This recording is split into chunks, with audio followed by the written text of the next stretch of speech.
how do states, the very institutions that are supposed to protect us, sometimes end up deciding who lives and who dies? So it all starts with this really fundamental and honestly kind of unsettling question.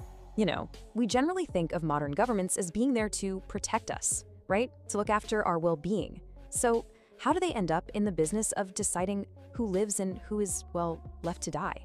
Whether that's through wars or policies or just straight up violence.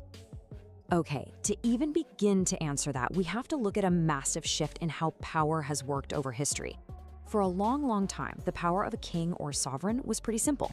It was the power to take life. You could think of it as the power to make, die, and let live. But then, a few centuries ago, that whole script just flipped. A totally new kind of power came onto the scene, one that was all about the mission to make, live, and let die. And the person who really put a name to this huge change was the French philosopher Michel Foucault. He called it something that's now absolutely essential for understanding modern politics: biopolitics. So what in the world is biopower?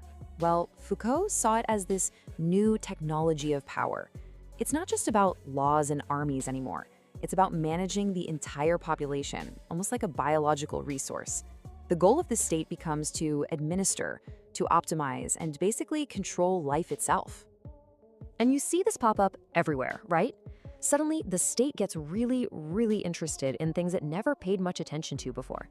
We're talking about public health campaigns, tracking birth rates, trying to make people live longer, and of course, making everyone more productive. It's all about creating a normal, healthy, and totally optimized society. Okay, but wait a second. This brings up a massive paradox, doesn't it? If the whole point of the system is to foster life, to make live, then how on earth does the state still justify killing? How does it wage war, or execute people, or just let entire communities die from neglect? How is death still a political tool? Well, Foucault's answer to that is pretty chilling.